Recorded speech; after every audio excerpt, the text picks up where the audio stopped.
Ever wonder why some people seem to breeze through life feeling great, while others struggle with chronic illness?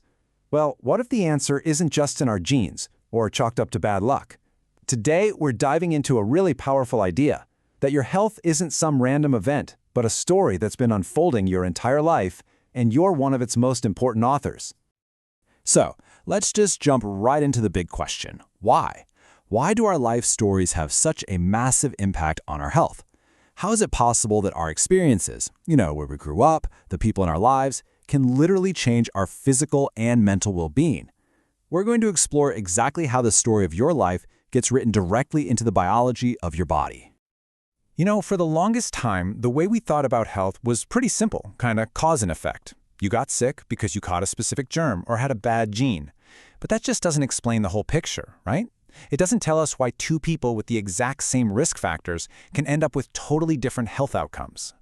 The new view sees health for what it really is, a complex, unfolding story where every single chapter, from your childhood all the way to your choices today, shapes the final outcome. Okay, to really get this, we have to change the way we picture health in our minds. We need to move away from thinking about it as a single snapshot, a picture taken at one moment in time. Instead, let's start seeing it as a movie. Think about it. A single photograph can only tell you so much, right? Can it? It can't show the journey, the struggles, the big wins that made a person who they are. And it's exactly the same with your health. We can't just look at one moment. We have to watch the whole film. Your early years, your teens, your adult life, they're all crucial scenes that build on each other. Now, there's a scientific name for this movie view of health. It's called Life Course Health Development, or LCHD for short. It's basically the framework, the lens, that helps us understand how our health isn't something that just happens to us. No, it's something that is actively built over time through this constant dynamic dance between our biology, our actions, and the world around us. So, if our health is a story, then how exactly is it written? Well, the Life Course perspective gives us a few key principles, kind of like the rules of storytelling, to help us understand the plot. Let's break it down into 3 simple rules that show how your health story really takes shape. These 3 rules are pretty much the pillars of this whole idea. First, we'll see how the story unfolds over time, where when something happens can be just as critical as what happens. Second, we'll explore how health is this incredibly complex system, with our biology, our behavior, and our environment all tangled up together. And third, we'll see how our bodies are just amazing machines of constant adaptation. So let's dive into rule number 1. All right, rule number 1. This really drives home that our health is developing continuously, from the moment we're conceived all the way until we die. But here's the kicker. It tells us that when something happens in your life can be just as important, sometimes even more important, than what happens. Timing is everything. And this leads us to a really crucial idea called a sensitive period. The best way to think about it is like wet cement. Early in life, our brains and bodies are still developing. They're highly impressionable. And during that time, experiences, both the good and the bad, can leave a really deep, lasting imprint. The same event happening during one of these sensitive periods can have a way bigger impact than if it happened later in life, when the cement has already hardened. And this quote just says it all perfectly. If a young child is exposed to a rich vocabulary, it doesn't just help them learn to talk. It sets off this incredible positive chain reaction, a cascade, that influences their school performance, their habits, and even their physical health decades down the road. That is the power of timing and action. Okay, let's move on to our second rule, because this is where it gets even more interesting. Your health story isn't some simple single plot line. It's way more like a movie with multiple storylines happening all at the same time, on different levels. So let's break down these levels. Right at the core, at the inner individual level, you've got your internal biology, your genes, your hormones, how your body responds to stress. Then you have the next layer out, the individual level. This is your personal stuff, your behaviors, your choices, like your diet, your education. But it doesn't stop there. The biggest, outermost layer is the super individual level. This is the world you live in, your family, your neighborhood, even the laws and policies of your country. Your health is the product of all 3 of these levels interacting. And here is the most important part. These levels are constantly talking to each other. It's a feedback loop. This is why that old debate of nature versus nurture is totally obsolete. It's never one or the other, it's always nature through nurture. Your social environment can literally change the way your genes work, and your underlying biology can shape how you react to that environment. They are always shaping each other.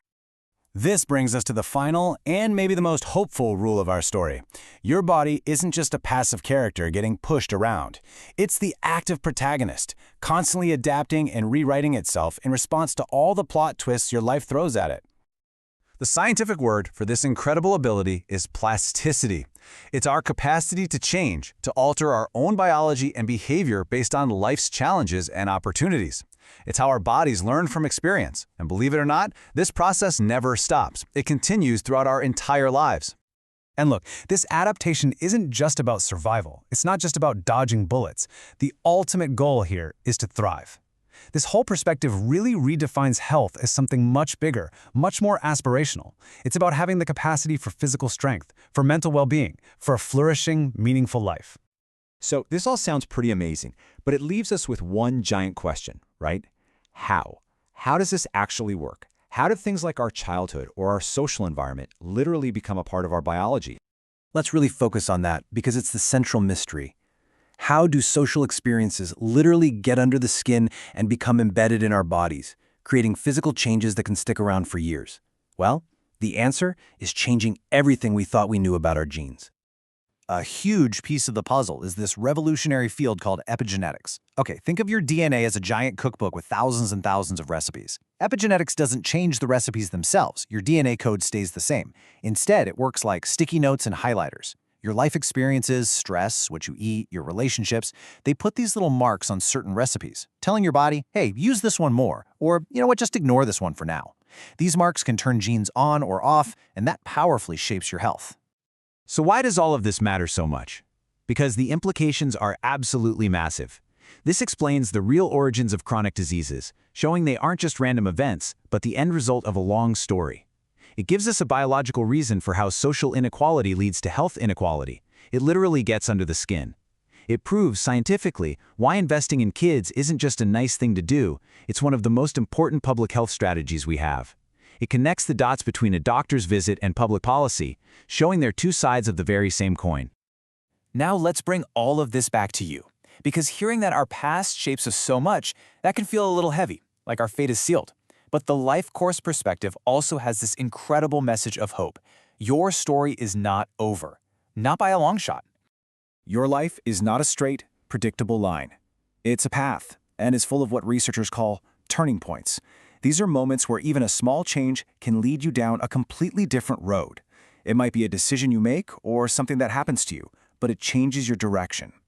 And because of plasticity, that ability to adapt, your story can always start a new chapter. So, we'll leave you with this final thought. The old way of looking at health could make you feel like a side character in a story someone else wrote for you. But this new perspective, it hands the pen right back to you. It shows that you are an active co-author of your own well-being. So knowing that your health is a story that you are helping to write, right now, what's your next chapter going to be?